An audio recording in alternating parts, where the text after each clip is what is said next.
Hello everyone. I'm about to read you guys a story. The book is called Mark Bago, Whitney Houston. And right now I'm about to begin to read you guys a story. Hi, this is me. And I'm going to start from chapter 1. Just give me a second to find it.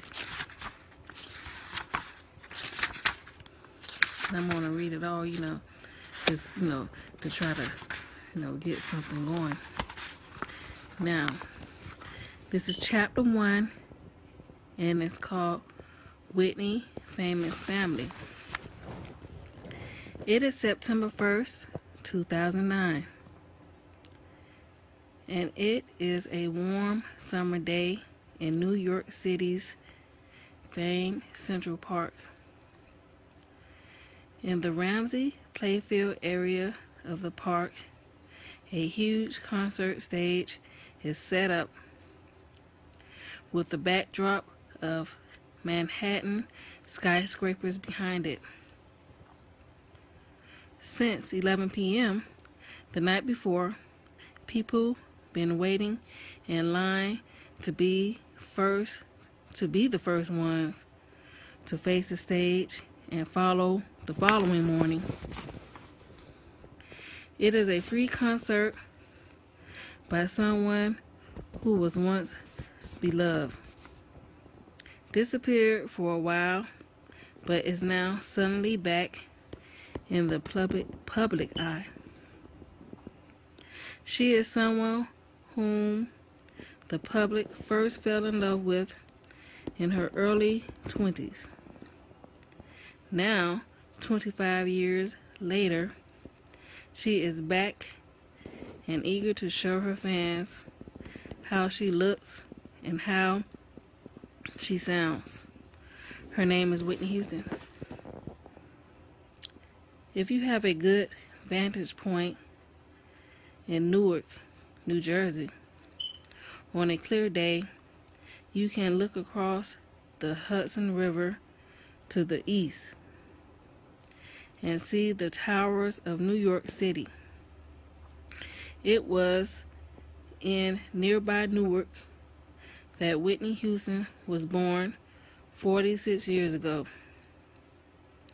As a child in Newark, little Whitney used to dream of one day performing in New York City like her mother, Sissy Houston, did, in nightclubs and recording studios. However, for young Whitney, at that time, her entire life was all about her close-knit and loving family. On this day in Central Park, Whitney's main focus is again on her family. It is her first major television concert in 7 years. These 7 years have been marked by extreme bad luck for her, and she is here this morning to let everyone know that she has recovered from years of substance abuse, a bitter divorce, and tumble in popular that has been upsetting to witness.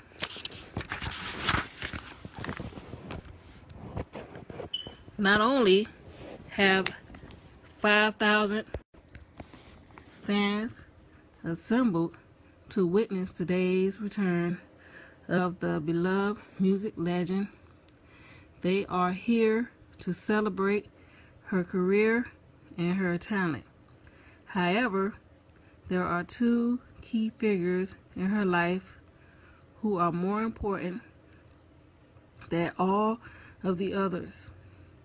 They are her teenage daughter, Bobby Christina Brown, and her beloved mother, Sissy Houston.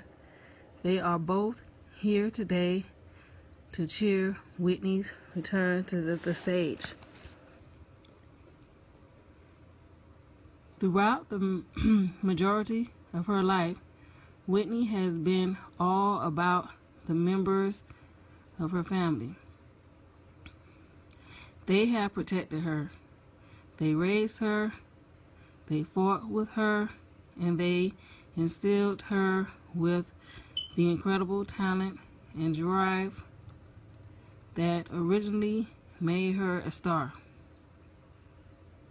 On her 2009 I Look to You album, in the song Nothing But Love, she sings her praises for the family that raised me. For Houston, being a singing star has been the family's business for 5 decades.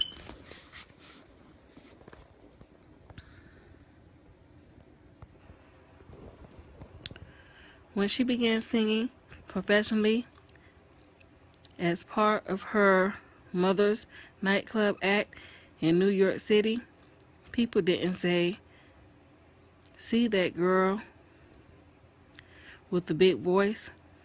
That's Whitney Houston." What they did say was, "Listen to that amazing little girl. She is related to Dionne Warwick and Whitney Houston."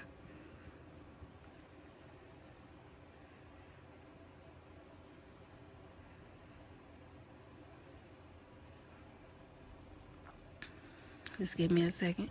I'm going to continue reading.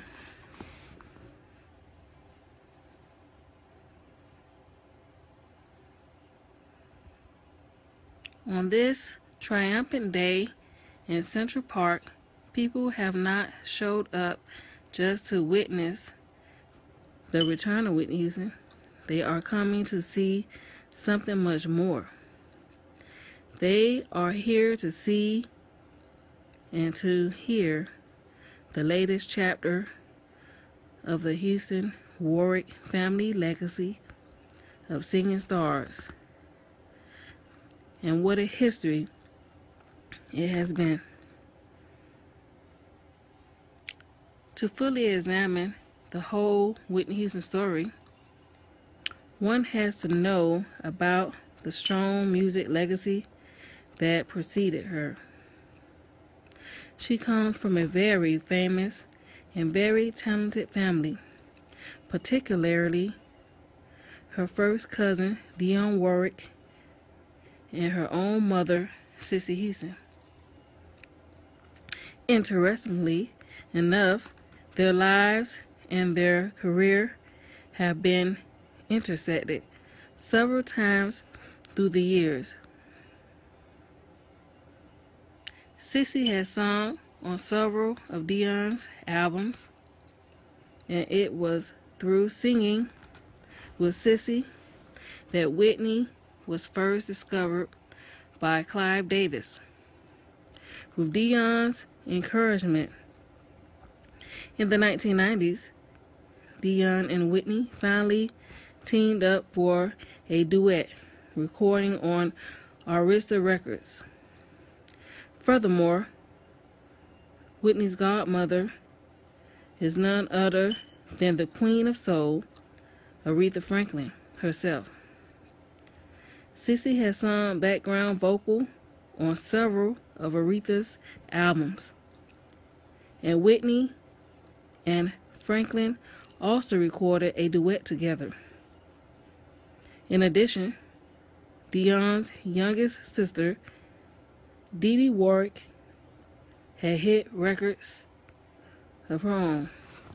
Oh yeah, and I also enjoy listening to Dee Dee Warwick. I have her CD, and I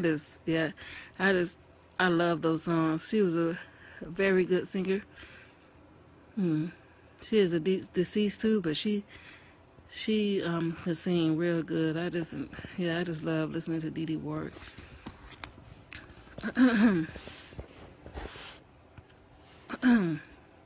What is even more interesting to note is that Clive Davis, the president of Arista Records, is single-handedly responsible for reviving both the recording careers of Aretha Franklin and of Dionne Warwick in the late 70s and early 80s.